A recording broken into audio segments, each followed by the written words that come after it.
Hello everyone, जय श्री कृष्णा सभी को and welcome to my YouTube channel. UGC NET में आज हम मॉडर्न हिस्ट्री स्टार्ट करने जा रहे हैं और नॉर्मली हम पीवाईक्यू में कंपैरिजन करें तो मॉडर्न हिस्ट्री से ही क्वेश्चन ज़्यादा आते हैं as compare ancient and medieval. तो आज का टॉपिक है आधुनिक भारतीय इतिहास के स्रोत। तो इसमें क्या है कि किसी भी कालखंड के इतिहास लेखन के लिए सर्वाधिक महत्वपूर्ण होता है उस कालखंड से संबंधित जो भी स्रोत सामग्रियां हैं। यूरोपियों के आगमन के बाद भारत में वैज्ञानिक इतिहास का लेखन आरंभ हुआ। कौन सा? वैज्ञानिक इतिहास का लेखन। इसमें स्रोत सामग्री की विश्वसनीयता और उसके महत्व को इतिहास लेखन में प्रमुखता दी गई। किसको दी गई? स्रोत सामग्री की जो विश्वसनीयता है और उसके महत्व को इतिहास लेखन में प्रमुखता दी गई। आधुनिक भारत से संबंध विभिन्न प्रकार की स्रोत सामग्रियां प्रचुर मात्रा में मिलती हैं। कौन कौन सी मिलती है? पहली है अभिलेखीय सामग्री, फिर जीवन चरित्र और संस्मरण, समाचार पत्र, मौखिक साक्ष्य, सृजनात्मक साहित्य, चित्रकारी, स्मारक, सिक्के। कौन कौन से अभिलेखीय सामग्री हैं? जीवन चरित्र एवं संस्मरण है, समाचार पत्र है और मौखिक साक्ष्य, सृजनात्मक साहित्य, चित्रकारी, स्मारक और सिक्के। तो आगे क्या है कि अभिलेखीय सामग्री हम पढ़ेंगे कि 1600 से 1857 ईस्वी तक 1600 से 1857 ईस्वी तक कि ईस्ट इंडिया कंपनी की व्यापारिक गतिविधियों से संबंधित अभिलेख प्रचुर मात्रा में हमें मिलते हैं। अभिलेखीय सामग्री निम्नलिखित 4 श्रेणियों में विभाजित की जाती है। अभिलेखीय सामग्री में कौन कौन सी श्रेणी है? एक तो केंद्र सरकार के अभिलेख है, एक राज्य सरकार के हैं, एक मध्यवर्ती अधीनस्थ प्राधिकरणों के अभिलेख है और ये न्यायिक अभिलेख, निजी अभिलेख, विदेशों में उपलब्ध अभिलेख। फिर केंद्र सरकार के अभिलेख कौन से होते हैं? जो राष्ट्रीय अभिलेखागार नई दिल्ली में 18वीं शताब्दी के मध्य से लेकर के वर्तमान काल तक के अभिलेख संग्रहित है और 1773 के रेगुलेटिंग एक्ट, जो रेगुलेटिंग अधिनियम आता है, उससे लेकर विभिन्न संवैधानिक प्रावधान, केंद्रीयकृत राज्य व्यवस्था, कंपनी की जो भी प्रशासनिक व्यवस्था है, इसके साथ साथ 1857 के बाद की प्रशासनिक और संवैधानिक विकास जैसे लोक सेवा का गठन होना, स्थानीय स्वशासन का प्रारंभ, प्रांतों का प्रादेशिक पुनर्गठन से संबंधित अभिलेखीय सामग्री यहाँ पे संग्रहित है। कहाँ पे? केंद्र सरकार के अभिलेख में। फिर आगे 1967 में प्रथम सर्वे होती है, उसमें जनरल जेम्स रेनल की नियुक्ति होती है। 1967 में होता है प्रथम सर्वे और किसकी नियुक्ति होती है? जेम्स रेनल की, जिसके पश्चात भारत के सीमा क्षेत्रों का वैज्ञानिक मानचित्रण आरंभ हुआ। कहता है रिफॉर्म कार्यालय के अभिलेख। कौन से रिफॉर्म? 1920 से 37 के मध्य हुए संवैधानिक विकास का अभिलेख प्रस्तुत करते हैं। फिर आगे राज्य सरकार के अभिलेख कौन से हैं? राज्य सरकार के अभिलेखों में शामिल है ब्रिटिश भारतीय प्रांतों के अभिलेख। कौन से? जो भारतीय प्रांत थे उनके अभिलेख, देशी रियासतों के अभिलेख, ब्रिटिश शासन के तहत बर्मा जैसे देशों के अभिलेख, ये आते हैं राज्य सरकारों के अभिलेख। अब आगे न्यायिक अभिलेख कौन से है? जो मेयर कोर्ट है, फोर्ट सेंट जॉर्ज के अभिलेख है, सबसे प्राचीन न्यायिक अभिलेख हैं ये, जो मद्रास अभिलेख कार्यालय में निहित है, मद्रास अभिलेख कार्यालय में। इसी प्रकार फोर्ट विलियम और बॉम्बे के जो मेयर कोर्ट के अभिलेख सुरक्षित रखे हुए हैं, फोर्ट विलियम और बॉम्बे के मेयर कोर्ट। तीनों प्रेसिडेंसी के दीवानी और फौजदारी अदालतों के न्यायिक अभिलेख भी बेहद उपयोगी हैं। तीनों प्रेसिडेंसियों के जो दीवानी और फौजदारी अदालतों के जो न्यायिक अभिलेख है ना, वो भी बहुत उपयोगी है। फिर आगे प्रकाशित अभिलेख। प्रकाशित अभिलेख में क्या है कि संसदीय पत्र ऐसे महत्वपूर्ण प्रकाशित अभिलेख हैं जिसमें ईस्ट इंडिया कंपनी तथा भारत सरकार के कार्यों का हमें ब्यौरा मिलता है और भारतीय और प्रांतीय विधानमंडल की जो भी कार्यवाही हैं, केंद्रीय एवं प्रांतीय कार्य सरकारों द्वारा प्रकाशित बजट है और विधियां और विनिमय भी महत्वपूर्ण शोध सामग्री है। फिर आगे निजी अभिलेख क्या है? इसके तहत व्यक्ति और परिवारों से संबंध ऐतिहासिक महत्व के पत्र एवं दस्तावेज आते हैं। कौन कौन से आते हैं? इसके तहत व्यक्ति और परिवारों से संबंधित ऐतिहासिक महत्व के पत्र और दस्तावेज आते हैं। बैंकों में, व्यापार घरानों, चैम्बर ऑफ कॉमर्स के अभिलेख आर्थिक परिवर्तनों पर महत्वपूर्ण सामग्री उपलब्ध कराते हैं, आर्थिक जो भी चेंजेस हैं उन पे। फिर है राष्ट्रीय आंदोलन के प्रमुख नेताओं के भी पत्र और राष्ट्र कांग्रेस के अभिलेख भी भारतीय स्वतंत्रता संघर्ष के इतिहास लेखन के लिए महत्वपूर्ण सोर्सेज हैं। फिर आगे विदेशी संग्रहालयों में संरक्षित अभिलेख कौन से हैं?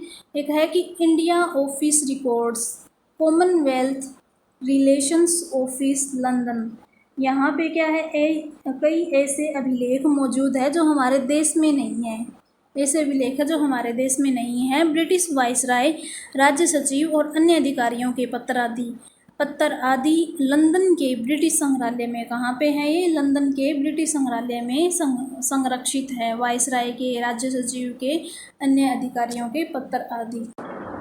फिर कहता है भारत के शैक्षिक और सामाजिक विकास के बारे में church missionary society of London के अभिलेख भी विशेष रूप से महत्व है। कहते हैं भारत के शैक्षिक और सामाजिक विकास के बारे में कौन सा? Church missionary society of London के अभिलेख इम्पोर्टेंट है। फिर आ गई archives national Paris of French ministry of foreign affair, colonies and war के अभिलेख भारत में फ्रांसीसियों के बारे में अध्ययन करने के लिए महत्वपूर्ण है। फ्रांसीसियों के बारे में कौन कौन से हैं? Archives national Paris and French ministry of foreign affair, colonies and war के अभिलेख, ये इंपॉर्टेंट है। फिर डचों के बारे में कौन से हैं? डचों के लिए है रिक्सरचीफ हेग में उपलब्ध डच ईस्ट इंडिया कंपनी के अभिलेख इंपॉर्टेंट है। रिक्सरचीफ और हेग में उपलब्ध डच ईस्ट इंडिया कंपनी के अभिलेख। नेशनल आर्काइव्स ऑफ पुर्तगाल आ गए। अब लिस्बन में पुर्तगालियों से संबंधित ये पत्रों के संग्रह है। फिर आगे विदेश में स्थित भारतीय क्रांतिकारियों के कार्यों का लेखा जोखा जर्मन फॉरेन ऑफिस के अभिलेखों में हमें मिलते हैं। कहाँ पे? जर्मन फॉरेन ऑफिस के अभिलेखों में। और अमेरिका के स्टेट डिपार्टमेंट है अमेरिका का, एवं जस्टिस डिपार्टमेंट है, वहाँ के अभिलेख मिले हैं। उसमें भी हमें भारतीय क्रांतिकारियों के कार्यों का लेखा जोखा मिलता है। फिर है 1947 के बाद पहले के कई महत्वपूर्ण दस्तावेज अब पाकिस्तान के संग्रहालयों में संग्रहित है। West Pakistan record office Lahore तथा अभिलेख कार्यालय पेशावर में भारत से संबंधित अभिलेखों का महत्वपूर्ण संग्रह मौजूद है, पेशावर में मौजूद है।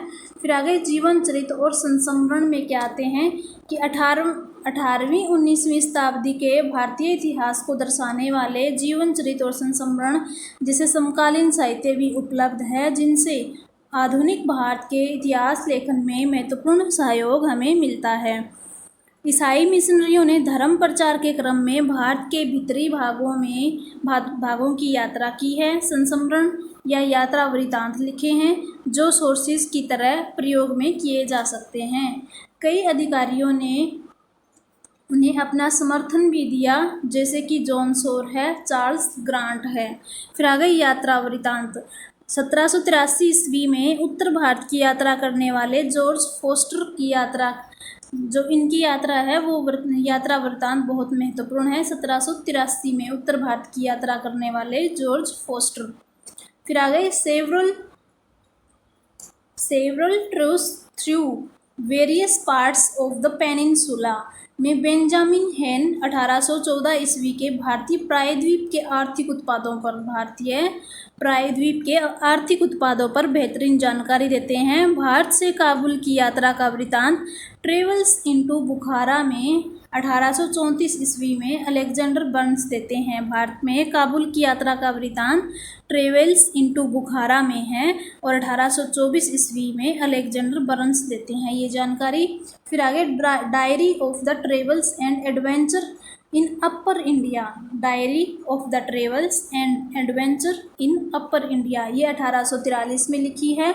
और इसमें CJC डेविडसन के भी इसमें जो है वो, इनके अलावा CJC डेविडसन भी इसके द्वारा लिखी गई है ये, और इनके भी जो जानकारी इन्होंने दी है वो बहुत उपयोगी जानकारी ये प्रदान करते हैं। जो 1843 में इन्होंने बुक लिखी है, diary of the travels and adventures in the upper India.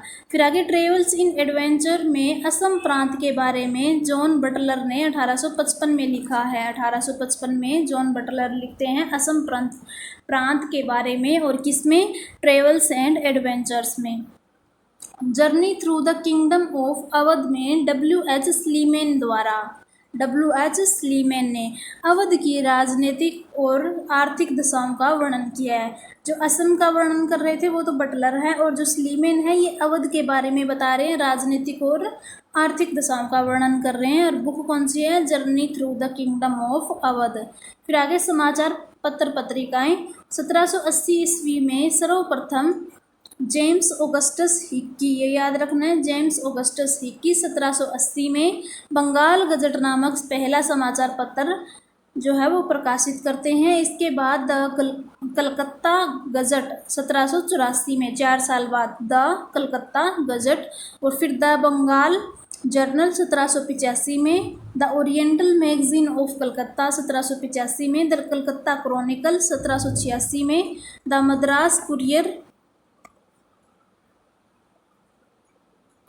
1788 में है, मद्रास कुरियर, और बॉम्बे हेराल्ड है 1789 में। ये याद रखना है, बॉम्बे हेराल्ड का टाइम पीरियड कौन सा है, 1700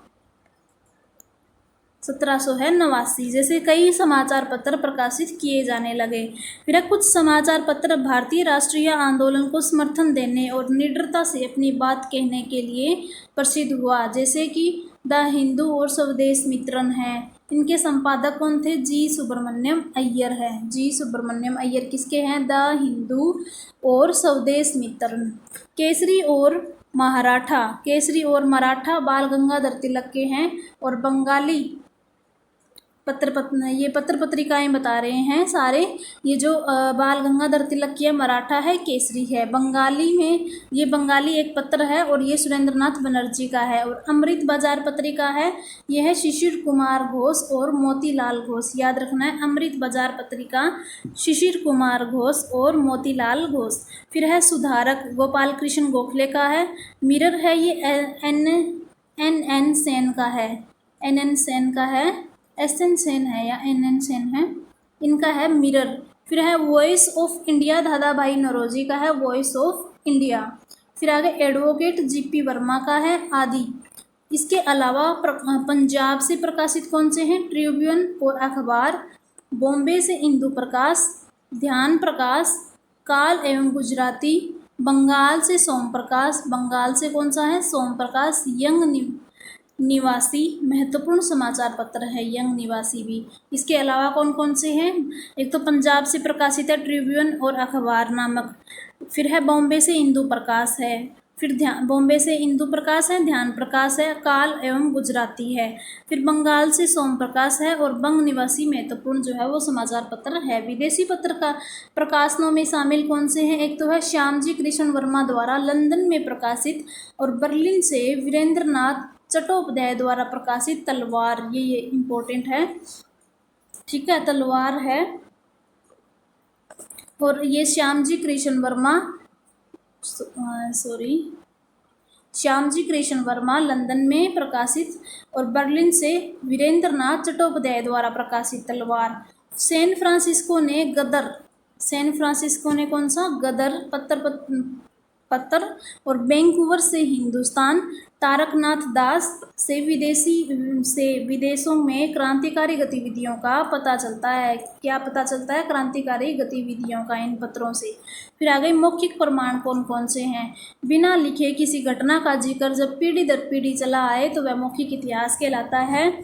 चूंकि स्रोत का अभाव उसे अप्रमाणिक बना देता है, इसलिए मौखिक प्रमाण जो है वो संदेह की दृष्टि से देखे जाते हैं। फिर भी ये तब महत्वपूर्ण हो जाते हैं जब उनके समर्थन में अन्य कोई प्रमाण मिल जाए।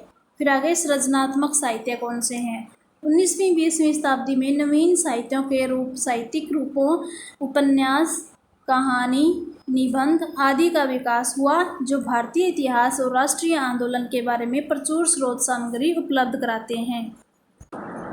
भारतीय संघर्ष को मुखरित करने वालों में निम्नलिखित कवि प्रसिद्ध रहे हैं। एक तो है उर्दू के इकबाल, हिंदी में निराला, बंगाली में काजी और नजरुल इस्लाम, मलयालम में जी शंकर कुरुप और तमिल में सुब्रमण्यम भारती।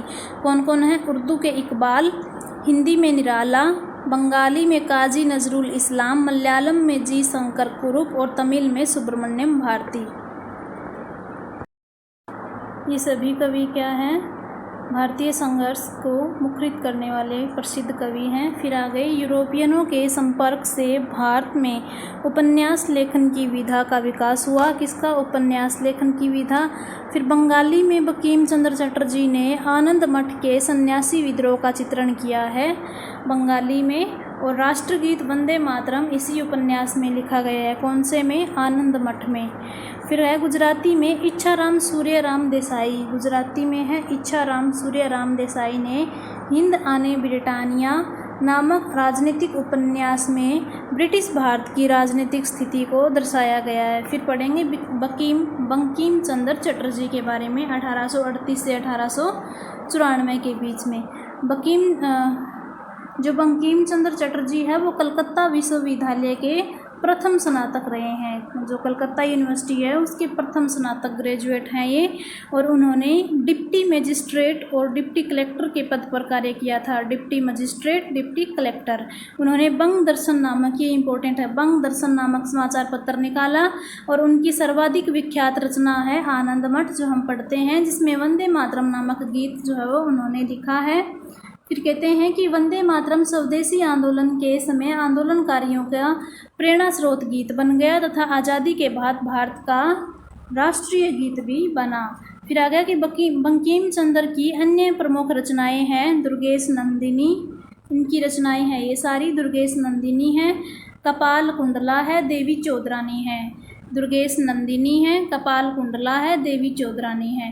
फिर आ गया सामाजिक मनोभूमि पर लिखा गया मोहनरा रजनी यानी कि गिरिजा देवी और दशीकालीन मोसा बलई राम तीर्थ थम्माल महत्वपूर्ण है। ये सामाजिक मनोभूमि पर लिखे गए हैं। एक तो है मोहनरा रजनी गिरिजा देवी का, और एक है दशीकालीन मोसा बलई राम तीर्थ थम्माल, ये इम्पोर्टेंट है। फिर है प्रेमचंद ने हिंदी उपन्यास को नई ऊंचाइयां दी है। उनके उपन्यास में सामाजिक परिवर्तन को गति देने वाले थे। और इन उपन्यासों में क्या है? भारतीय ग्रामीण समाज और उसकी चिंताओं को प्रतिध्वनित किया गया है। भारतीय ग्रामीण समाज और उनकी चिंताओं को। फिर है उनके जो रंगभूमि है, गोदान है, सेवा सदन, प्रेमाश्रम आदि प्रमुख उपन्यास हैं।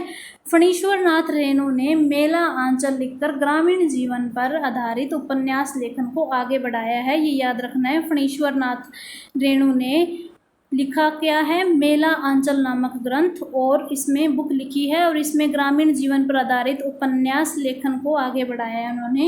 ये उपन्यास है। एक अन्य महत्वपूर्ण उपन्यास कौन से है? पाथेर पांचाली, जो बंगाली भाषा में है, पाथेर पांचाली। और प्रजा जो उड़िया में है, मेकलजीत गुजराती में है, कोसला मराठी भाषा में है। ये मेष मिलान में आ सकता है। पाथेर पांचाली बंगाली ऐसे कर लेना, प्रजा उड़िया, और मेकलजीत गुजराती, जीत राती, तो मेकलजीत गुजराती, कोसला मराठी। एंग्लो इंडियन लेखकों में मुल्क राज आनंद का अनंत चेबल और राजा राव का कंथापुरा प्रसिद्ध है।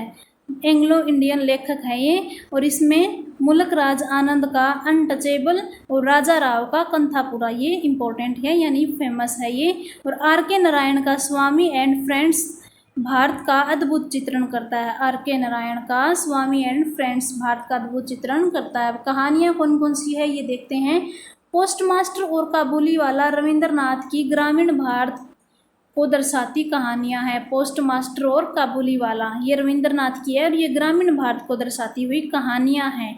प्रेमचंद की कहानियां हैं कफन, पूस की रात, ग्रामीण गरीबी और शतरंज के खिलाड़ी। तत्कालीन राजनीतिक सरोकार को पेश करती है। जो ऊपर पढ़े थे वो तो सामाजिक या ग्रामीण जीवन को दर्शा रही थी, और ये है जो कफन है, पूस की रात, ग्रामीण गरीबी है, शतरंज के खिलाड़ी है, ये राजनीतिक सरोकार को पेश करती है। फिर चित्रकला में देखते हैं कि चित्रकला के माध्यम से भी आधुनिक भारत के इतिहास लेखन में हमें मदद मिलती है। कंपनी जो है वो चित्रकला या कंपनी पेंटिंग पटना से आरंभ हुई। कंपनी चित्रकला या कंपनी पेंटिंग कहाँ से आरंभ हुई? पटना से। इसके अलावा वाराणसी और मद्रास आधुनिक चित्रकला के केंद्र रहे हैं। आधुनिक चित्रकला के केंद्र कौन से रहे हैं? वाराणसी है, मद्रास है। चित्रकला से ज्ञात होता है कि तब के बाजार में खाद्य वस्तुएं आज के जैसी ही थी। खाद्य वस्तुएं कैसी थी? आज के जैसी ही थी। कंपनी चित्रकला में हल्के नीले रंग, हरे और भूरे रंग का प्रयोग करती थी। नीले, हरे, भूरे। 1857 ईस्वी के विद्रोह को उकेरती चित्रकला इस घटना के विविध पहलुओं को उजागर करती है। 1857 के कुछ वर्ष बाद बॉम्बे, कलकत्ता, मद्रास में कला स्कूल यानी कि आर्ट स्कूल खोले गए, जहां ब्रिटिश रॉयल अकेडमी के तर्ज पर शिक्षा दी जाती थी। इम्पोर्टेंट है, किसकी तर्ज पर यहाँ पे शिक्षा दी जाती थी? तो दी जाती थी ब्रिटिश रॉयल अकेडमी की तर्ज पर शिक्षा दी जाती थी। ठीक है। फिर कहता है 19वीं शताब्दी के अंतिम दशक के बाद भारतीय कला की प्रेरणा राष्ट्रवाद और देशभक्ति बन गई। नंदलाल बोस एवं राजा रवि वर्मा के उनके प्रतिनिधि कलाकार थे, और कला के बंगाल स्कूल को अवनींद्रनाथ टैगोर, ई.बी. होबेल एवं आनंद कैंटिस कुमार स्वामी का नेतृत्व मिला। नंदलाल एवं राजा रवि वर्मा के प्रतिनिधि कलाकार बने, इसके प्रतिनिधि कलाकार बने, और कला के बंगाल स्कूल है, जो बंगाल स्कूल है उसको अवनींद्रनाथ, ई.बी. होबेल और कैंटिस कुमार स्वामी का नेतृत्व मिला था। आगे है जी, स्मारक में क्या महत्वपूर्ण है? आधुनिक काल में यूरोपीय प्रभाव के तहत कई विशिष्ट स्मारकों का निर्माण हुआ है, जैसे Victoria Memorial, India Gate, Goa का church. Victoria Memorial, India Gate, Goa का चर्च, गेटवे ऑफ इंडिया आदि भव्य इमारतें आधुनिक भारत के कला के इतिहास की महत्वपूर्ण स्रोत हैं। फिर आगे सिक्कों के आधार पर तत्कालीन अर्थव्यवस्था। हमने जो पहला चैप्टर पढ़ा था तब मैंने बताया था भी सिक्कों के अध्ययन को क्या कहते हैं, तो ये आप कमेंट बॉक्स में ज़रूर बताना कि सिक्कों के अध्ययन को क्या कहते हैं और अभिलेखों के अध्ययन को क्या कहते हैं। फिर कहते हैं कि सिक्कों के आधार पर तत्कालीन अर्थव्यवस्था, व्यापार, सामाजिक धार्मिक स्थिति का आकलन किया जाता है। आधुनिक भारत में विभिन्न प्रकार के सिक्के ढाले और जारी किए गए, जो शासक के प्राधिकार को दर्शाते हैं। अवध के नवाबों द्वारा जारी सिक्कों पर 2 मछलियां एक दूसरे के सामने, 2 शेर, 2 झंडे और एक खंजर जो शासक के मुकुट से घिरा हुआ था। हैदर अली ने मैसूर के सोने के सिक्के पेगोड़े जारी किए थे। ये याद रखना है, पेगोड़ा किसने जारी किया था? मैसूर का शासक हैदर अली ने, और ये सोने का था पेगोड़ा। वोडियार द्वारा जारी सिक्कों पर चामुंडा देवी का चिन्ह उत्कीर्ण होता है। वोडियार द्वारा जारी सिक्कों पर चामुंडा देवी। हैदराबाद में जारी जो सिक्के हैं, जो हैदर अली है वो तो पेगोड़ा है, और हैदराबाद है वो सिक्कों को हाली कहा जाता है, जिसमें से एक तरफ 4 मीनार और दूसरी तरफ उसका मूल्य अंकित था। एक तरफ क्या था? 4 मीनार थी। फिर है पुर्तगालियों द्वारा जारी सोने के सिक्के। पुर्तगालियों ने जो सोने के सिक्के जारी किए उसको क्रूजादो मानेल सेल कहलाते थे, और डचों के सिक्के सिल्वर राइडर्स कहलाते थे। डचों के सिक्के क्या कहलाते थे? Silver Riders. फ्रांसीसियों ने फैसे फेनान नामक चांदी के सिक्के जारी किए थे। ब्रिटिशों द्वारा जारी सोने के सिक्कों में कैरोलिना है, चांदी के एंजेलिना है। जो एंकलेट है वो पैरों में डाली जाती है, वो चांदी की डालते हैं, तो चांदी का एंजलिना, और कैरोलिना यानी कैरेट होता है सोने का शुद्ध सिक्का, तो कैरेट से याद रख लेना कैरोलिना, ये था सोने का। और तांबे का क्यूपरून, और टीन से टीनी कहे जाते थे। ये सिक्के उन्होंने जारी किए थे। 1835 में सिक्का अधिनियम के माध्यम से एक समान सिक्कों को जारी करने का नियम बना, और 1835 में सिक्कों में जहां विलियम चतुर्थ का चित्रण उत्कीर्ण किया गया, वहीं 1840 में सिक्कों में रानी विक्टोरिया का चित्रण उकेरे गए। पहले तो विलियम चतुर्थ के थे 1835 में, फिर 40 में रानी विक्टोरिया के चित्र उकेरे गए। फिर आधुनिक भारतीय इतिहास लेखन में क्या है, 4 महत्वपूर्ण दृष्टिकोण हैं, साम्राज्यवादी, राष्ट्रवादी, मार्क्सवादी, उपाश्री जिसको सबाल्टर्न बोलते हैं, और अन्य भी ये थोड़े कम महत्वपूर्ण है। ये कौन से हैं, संप्रदायवादी है, कैम्ब्रिज स्कूल है, उदारवादी और नव उदारवादी और नारीवादी। अब सबसे पहले हम पढ़ेंगे कि साम्राज्यवादी दृष्टि से इतिहास लेखन का उद्देश्य उपनिवेश पर क्या है, उपनिवेश पर साम्राज्यवादी देश के शासन का औचित्य ठहराना है। जेम्स मिल, mount Stuart, Elphinstone, Vincent Smith आदि का इतिहास लेखन इसी श्रेणी में आता है। याद रखना है, साम्राज्यवादी में कौन कौन से आते हैं, James mills, Elphinstone, Vincent Smith. James mills, Elphinstone, Vincent Smith इसी श्रेणी में आते हैं। उनके वर्णन में दर्शाया गया है कि भारत का समाज जड़ है और सभ्यता पिछड़ी हुई है और संस्कृति निकृष्ट है। ठीक है, भारत का समाज जड़ है और सभ्यता पिछड़ी हुई है और संस्कृति निकृष्ट है, ये इनका मानना है। जबकि इंग्लैंड जो है वो उत्कृष्ट सभ्यता वाला है, आधुनिक वैज्ञानिक विचार वाला देश है। और इसी दृष्टिकोण से प्रभावित लेखक ये मानते हैं, क्या मानते हैं, कि सामाजिक राजनीतिक रूप से पिछड़े भारत का कल्याण करने के लिए ब्रिटिश शासन इम्पोर्टेंट है। और ये किसका मानना है, ये साम्राज्यवादियों का मानना है। फिर आ गया राष्ट्रवादी का क्या कहना है, साम्राज्यवादी दृष्टिकोण के प्रति उत्तर में राष्ट्रवादी दृष्टि से इतिहास लेखन का कार्य भारतीयों ने आरंभ किया। इसमें धार्मिक, जाति तथा भाषा के आधार पर बंटे भारतीयों को एकजुट होने का संकल्प दिया। उसने क्या किया, भी जो धार्मिक, जाति और भाषा के आधार पर बंटे हुए थे उन सबको एकजुट करने का संकल्प दिया। और दादा भाई नौरोजी, एम.जी. रनाडे, ये याद रखना कौन कौन राष्ट्रवादी में आते हैं, एम.जी. रनाडे हैं, नौरोजी है, आर.सी. दत्त है, जैसे राष्ट्रवादी अर्थशास्त्रियों ने उपनिवेश की आर्थिक और वैज्ञानिक आलोचना का विकास किया। यद्यपि राष्ट्रवादी विचारधारा ने सामाजिक सुधार आंदोलन को अपने लेख में स्थान दिया, लेकिन निम्न जाति और जनजातियों द्वारा चलाए गए मुक्ति आंदोलनों की उपेक्षा की है। फिर आगे अधिकांशतया उन्होंने प्राचीन और मध्यकालीन भारत का इतिहास लेखन किया है। फिर मार्क्सवादी कौन होते हैं, मार्क्सवाद ने भारतीय इतिहास लेखन में एक नया आयाम दिया है। मार्क्सवादी दृष्टि से लिखने वालों में औपनिवेशिक स्वामियों और शासितों के बीच में, जो औपनिवेशिक स्वामी थे और शासित करने वाले थे उनके बीच में हितों के संघर्ष को स्पष्टतः उजागर किया गया है। वे भारतीय समाज के विभिन्न वर्गों के मध्य में अंतर्विरोधी के प्रति भी सजग रहे हैं। यद्यपि कई मार्क्सवादी लेखक भारत के राष्ट्रवादी संघर्ष को बुजुर्गा आंदोलन के रूप में, ये इंपॉर्टेंट लाइन है, कई मार्क्सवादी लेखक क्या कहते हैं कि भारत के राष्ट्रवादी संघर्ष को बुजुर्गा आंदोलन के रूप में विश्लेषित करते हैं। और इसके सर्ववर्गीय आंदोलन, जो एक तो सर्वहारा होता है, एक बुजुर्गा होता है, जो राष्ट्रवादी संघर्ष है उसको बुजुर्गा आंदोलन बोल रहे हैं, और इसके सर्ववर्गीय आंदोलन के रूप में इसके स्वरूप भी उपेक्षा की है कि ये क्या, इसके सर्ववर्गीय आंदोलन के स्वरूप की भी आएगा, यहाँ पे की भी उपेक्षा की है। और रजनी पामदत्त इसके प्रमुख विद्वान रहे हैं। कौन रहे हैं, रजनी पामदत्त। फिर आगे उपाश्रित यानी सबाल्टर्न क्या होते हैं, रंजीत गुहा के लेखों में इस दृष्टिकोण के इतिहास लेखन में आरंभ हुआ। रंजीत गुहा, याद रखना, ये सबाल्टर्न थे और इन्होंने आरोप लगाया कि निम्न वर्गीय के इतिहास की उपेक्षा अन्य दृष्टिकोण से लिखे गए इतिहास में किया गया है। इन्होंने निम्न वर्ग पर ज़्यादातर बल दिया है सबाल्टर्न ने।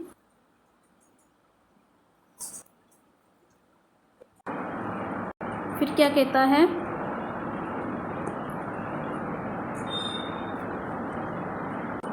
इनके अनुसार क्या है, वास्तविक कार्य कुलीन भारतीय और विदेशी के बीच में नहीं, बल्कि उन दोनों विरुद्ध निम्न वर्गों का था। उन दोनों के विरुद्ध कौन सा, निम्न वर्ग कहता है भी। ये कोई संघर्ष कुलीन भारतीय और विदेशों के बीच में नहीं था, बल्कि ये जो दोनों है ना, कुलीन भारतीय और विदेशी, इन दोनों के विरुद्ध निम्न वर्ग का था। सबाल्टर्न वाले निम्न वर्ग पर ज़्यादा बल दे रहे हैं और रंजीत गुहा उसमें इम्पोर्टेंट है।